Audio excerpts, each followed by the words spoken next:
Hi students, welcome back to our channel LSRW Spoken English through Telugu. In this video, we are going to learn some spoken English sentences.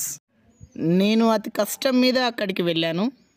నేను అతి కష్టం మీద పరీక్షలు రాశాను. నేను అతి కష్టం మీద పాస్ అయ్యాను. ఇలాంటి మాటలను ఇంగ్లీష్లో ఏ విధంగా చెప్పాలో ఈ వీడియోలో మనం నేర్చుకుందాం స్టూడెంట్స్. ఓకేనా? రైట్. అతి కష్టం మీద అంటే ఏ గ్రేట్ డిఫికల్ట్ అని అర్థం. నేను అతి కష్టం మీద అక్కడికి వెళ్ళాను. I went to there a great difficult.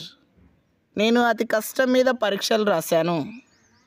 I wrote exams a great difficult. నేను అతి కష్టం మీద పాస్ అయ్యాను.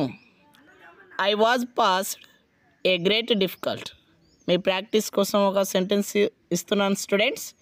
ఇచ్చిన సెంటెన్స్ని ఇంగ్లీష్లో ఏ విధంగా చెప్పాలో ఏ గ్రేట్ డిఫికల్ట్ అనే దానిని యూజ్ చేసుకుంటూ కామెంట్ బాక్స్లో కామెంట్ చేయండి స్టూడెంట్స్. ఓకేనా? రైట్. నాకు అతి కష్టం మీద జాబ్ వచ్చింది. Please subscribe my channel to get more videos. Thank you students. Thanks for watching.